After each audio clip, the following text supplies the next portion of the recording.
오늘 말씀이 이제 예수님께서 즉시 제자들을 재촉하사 이렇게 시작을 하십니다. 오늘 말씀 가운데 이제 두 가지를 보게 되시는데요. 예수님이 또 그래도 또 안심시키시는 사건을 보게 되고 제자들에게 보내셨던 곳에서 믿음대로 다시금 보내시는 길을 딱 알맞게 다시금 바꾸신다라는 것을 보게 됩니다. 첫 번째는 예수님께서 어 혼자 홀로 남아 계시다가 그 마무리를 무엇으로 하시냐면 기도로 하십니다. 제자들이 분주하게 여길 때쯤에 그 기도할 시간도 갖지 못하고 다른 곳으로 이동할 시간도 갖지 못하게 될 때 그리스도인들이 그렇게 분주할 때 예수님은 다시금 배를 태워서 바다로 돌려보내시죠. 그리고서 명하신 곳이 벳세다입니다. 벳세이다. 벳세이다가 어디냐면 베드로 고향입니다. 베드로, 안드레, 야고보, 요한 그리고 빌립의 고향입니다. 그러니까 요한복음 1장 43절 44절 보시면 거기에 한 동네 벳세다 사람 이렇게 하면서 인제 빌립하고 베드로, 안드레를 표현합니다. 그리고 마태복음 4장 그리고 마가복음 1 장에 보시면 베드로와 안드레를 부르시고 거기서 조금 더 가시다가 야고보와 요한을 부르셨다 이렇게 얘기합니다. 다 다섯 명이 그 동네 사람이에요. 예수님의 12 제자 중에 거의 절반이 이제 그 동네 사람입니다. 그럼 저는 이걸 보면서 예수님께서 친히 주님의 고향이었던 나사렛으로 가셨지만 그곳에서 주님이 배척을 받으셨던 사건을 제자들에게도 그 믿음으로 또 한번 경험하고 '오직 주님만을 신뢰하게 하시는구나.'라는 생각으로 인제 말씀을 처음에 봤습니다. 근데 역시 우리의 믿음은 무슨 일을 만나든지 하나님이 보시기에는 보내실 곳에 아직도 놀라는 마음을 가지고 있는 것 같습니다. 그래서 하나님께서 예수님께서 친히 그곳으로 보내셨지만 그곳을 가는 길에 또다시 힘겹게 육체 노동을 합니다. 육신을 의지하고 가요. 예수님께서 처음 풍랑을 만나셨을 때 하셨던 방법이 있죠. 그게 바로 예수님께서 바다를 꾸짖어서 잠잠하게 하신 사건이었습니다. 근데 오늘 본문에 보면은 예수님께서 그 배에 계시진 않지만 배가 바다 가운데 있고 예수님께서 홀로 물에 계시다가 48 절에 바람이 거스름으로 제자들이 힘겹게 노젓는 것을 보시고 이렇게 얘기합니다. "바람이 거슬렀다."라는 거는 바람이 대적했다는 얘기입니다. 여러분 제자들이 가는 길을 자연도 대적하고 때로는 사람도 대적합니다. 그러면 그때 예수님께서 무엇을 하셨는지 깜짝 놀랐던 제자들이 예수님께서 바다를 잠잠하게 하셨지. 예수님께 또 의지하면 되지. 예수님이 지금 같이 안 계시지만 예수님을 불러야겠다.'라는 생각은 우리는 하셔야 됩니다. 제자들은 비록 이때 그것을 생각하지 못해서 그 12 명이 힘겹게 노를 저었지만 앞으로 전진할 수가 없었던 거예요. 절대 그 고향으로 가지 못하게 된 겁니다. 때로는 이렇게 막히는 사건 가운데 있을 때는 잠잠히 주님을 찾으면 주님께서 우리가 다시 어디로 가야 되는지 이끄시는 그 사건을 경험하게 될 줄 믿습니다. 여러분 그래서 주님께서 어디로 보내시냐면 53 절에 보면 게네사렛 이제 벳세이다라는 곳 벳세다라는 곳으로 원래 목적지가 예수님께서 설정해 놓고 보내셨는데 53 절엔 게네사렛으로 바뀝니다. 게네사렛은 어 이 벳세다로 이동하는 지역 가운데 있는 평야입니다, 평야. 원래는 벳세다는 어부들의 집이라는 뜻이에요. 그러니까는 그곳에는 배가 정박할 수 있는 곳이 있는데 그러면 바로 마을로 들어가는 겁니다. 근데 그곳으로 들어가지 않으시고 다시금 제자들을 훈련시키시는 장소로 갑니다. 왜냐하면 제자들이 또 놀라고 제자들을 또 안심시키셨고 또 제자들에게 예수님께서 친히 일하심을 보여주시기 위해서 그러십니다. 여러분 우리는 주님한테만 붙어 있으시면 됩니다. 우리의 믿음은 그냥 주님 앞에만 붙어 있으면 하나님의 인도하심으로 다 받습니다. 그리고 하나님께서 친히 인도하세요. 그래서 저는 여기서 '하나님 예수님이 왜 그러셨을까?'라는 생각이 들었던 구절이 있는데 바로 그게 48절 하반절에 있는 말씀입니다. 밤 사경쯤에 거의 새벽 동틀쯤 돼서라는 얘기예요. 그때쯤에 예수님께서 바다 위로 걸어오시는 사건이 벌어집니다. 이 놀라운 사건 아시죠? 다른 데서는 이 사건을 통해서 베드로가 그 큰, 간 큰 믿음을 시험합니다. 제가 이 바다 위로 걸을 수 있도록 저를 좀 불러주세요. 이런 사건이 벌어지죠. 그리고 바람이 부는 것을 보고서 또 놀라가지고 물에 빠지는 사건이 벌어집니다. 예수님께서 오시면서 이렇게 표현하세요. 바다 위로 걸어서 그들에게 오사 지나가시려고 하시며. 그들에게 오사까지는 좋았는데 그냥 지나가시려고 하셨다는 거예요. 아마도 예수님께서 제자들이 예수님을 어떻게 볼까? 저는 이렇게 보여집니다. 예수님께서 제자들이 나를 어떻게 볼까라는 의도를 가지시고 지나가시려고 하셨다는 말씀은 그냥 말 그대로입니다. 그 배를 지나쳐서 목적지로 그냥 무리를 걸으셔서 그냥 가시려고 하셨다는 사실이에요. 근데 이 상황을 보시면 바람이 거세게 불면서 제자들이 가려는 방향으로 나아가지 못하게 했는데 예수님께서 그 방향으로 지금 걸어가고 계시다는 겁니다. 단순히 무리를 걸으셨다는 것뿐만이 아니라 그 거친 바람을 헤치고 예수님께서는 친히 가고 계셨다는 소리예요. 바람도 아무런 영향을 미치지 못하고 물리적으로 빠져야 되는 물에도 아무런 영향을 받지 않으셨다는 겁니다. 제자들이 보고 깜짝 놀라죠. 그래서 하는 말이 그겁니다. 유령인가 하여. 귀신인 줄 알았다는 거예요.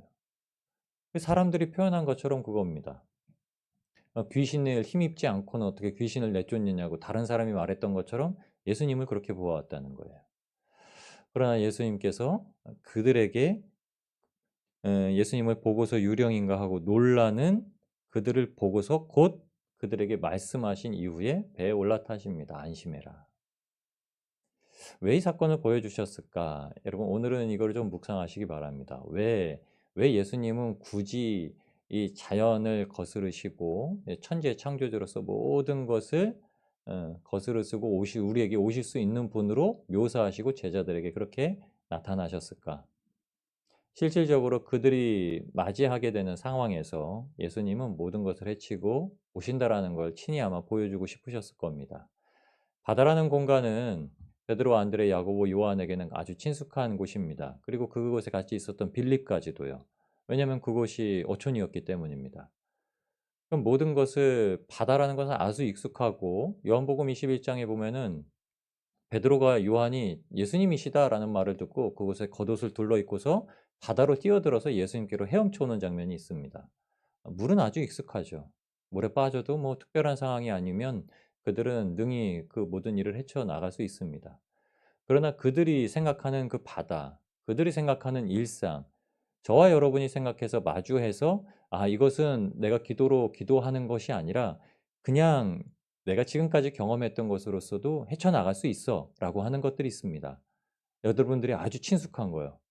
뭐 설거지에 도가 트셨거나 아이를 양육하는 거에 도가 트셨거나 나무를 관리하는 거에 도가 트셨거나 정리를 하시는 거에 도가 트셨거나 청소를 하시는 거에 도가 트셨거나 그래도 그곳에서 마주하게 되는 감당하지 못할 사건이 있다라는 거예요. 우리가 아주 친숙한 사건 가운데서도 감당하지 못할 일은 있습니다. 그럼 이 친숙한 일을 지금 어떻게 우리가 대처해야 되느냐? 주님을 찾으시면서 하셔야 됩니다. 이것은 나에게 친숙한 것이 아니라 이것보다 더한 것을 하나님께서는 나에게 맡기신다. 벳세다로 가게 하셨던 것은 너희가 어부고 너희가 이제 배를 점령하고 내가 너희와 동행하지 않고 너희 스스로 이제 너희 동네로 한번 가보아라. 그런데도 못 갑니다. 갈 수 있었던 것 같은데 아주 친숙한 동네, 내가 거기 가면 이제 내가 주님을 모시고 왔다라고 자랑할 수 있는 것 같은 동네에 도달할 것 같은데 못합니다. 그래서 이게 예수님께서 바로 보내셨던 이유예요. 즉시 재촉하사 보내셨던 이유입니다. 무슨 사건이 벌어졌죠? 제자들마다 400명씩, 기본 한 400명씩 되는 무리들을 담당하는 아주 큰 중책을 맡고서 그곳에 있었습니다. 그러니까 그곳에서 예수님께서 제자들이 스스로 그것에 대해서 높아지지 않도록, 그것에 대해서 자랑하지 않도록 바로 보내십니다. 즉시 이것은 강제적으로 보내셨단 말이에요. 예수님께서 제자들이 그곳에서 이 주님의 역사를 막 자랑하고 우리 바구니에 거둔 것 좀 뭐 한번 좀 먹어볼까? 이런 시점에 예수님께서 빨리 배 타고 가 이렇게 막 쫓아내셨다는 뜻입니다. 그곳에서 자아도 취하지 못하게 하신 거죠. 우리가 주님을 믿고 그리스도인으로 살아가면서 주님은 참 우리를 겸손하게 만드십니다. 세상 가운데 부름을 받아서 온갖 것, 이제 진짜 세상의 모든 것을 유업으로 받아 누리고 사는 자녀임에도 불구하고 항상 그 일에 대해서 기도할 수 있게 예수님을 신뢰할 수 있는 자리로 보내십니다. 그래서 그곳으로 보내시다가 다시금 경험케 하시는 곳이 게네사라 땅.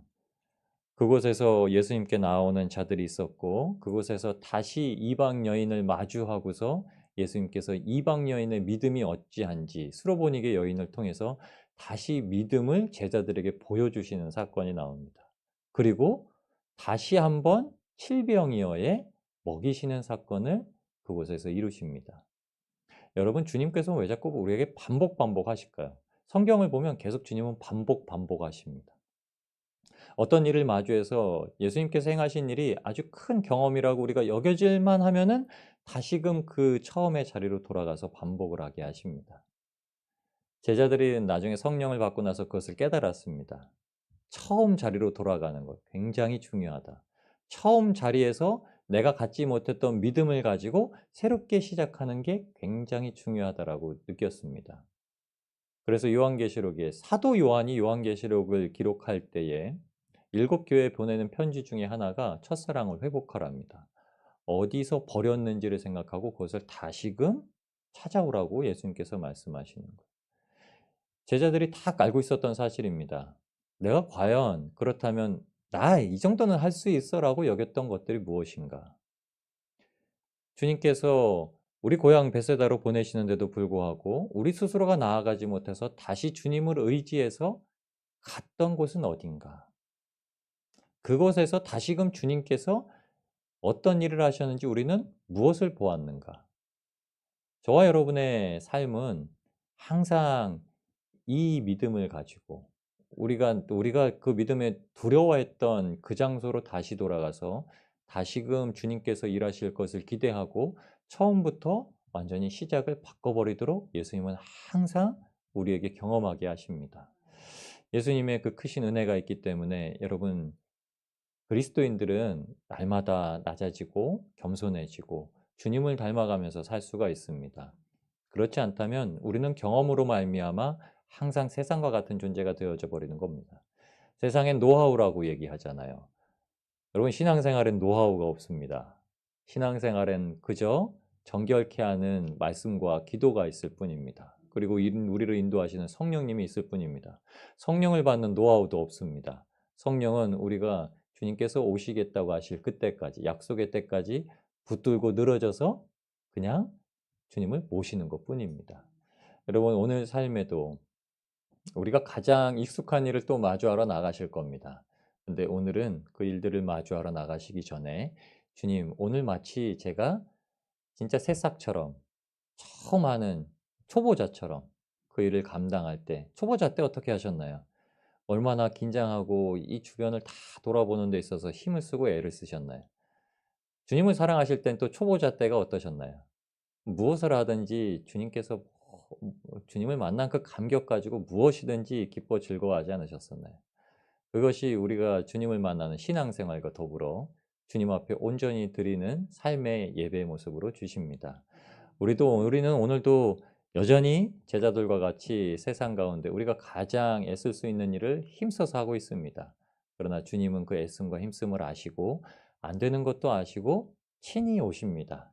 여러분, 그 상황에 마주해서 두려워하실 때마다 주님께서 오신다는 사실을 기억하시기 바랍니다. 주님이 어떻게 왜 오시냐면요. 먼저 이 48절 중간쯤 말씀을 보셔야 됩니다. 바람이 거스름으로 제자들이 힘겹게 노젓는 것을 기도하러 가신 그 장소에서 보시고 이렇게 얘기합니다.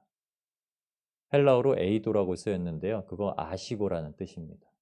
예수님께서 기도하실 때에 제자들이 힘쓰고 있구나 아셨다는 거예요.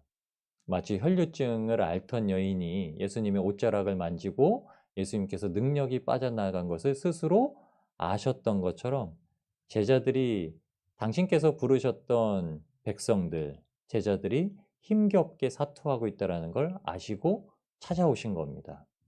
주님께서 우리의 모든 것을 지금도 아시고 계십니다. 하나님 보좌 우편에서 날마다 우리에게 관심을 가지시고 집중하고 계십니다. 그래서 주님을 부르는 자마다 응답하시고 어떤 일을 겪든지 절대 믿음에 낙오하지 아니하도록 그 믿음을 가지고 이 땅 가운데 승리할 수 있도록 주님께서 친히 일하십니다. 오늘도 이 믿음과 담대함을 가지시고 주님을 모시고 오늘의 삶을 온전히 주님 앞에 영광으로 돌려드릴 수 있는 복된 성도님들이 되시기 주님의 이름으로 축원합니다.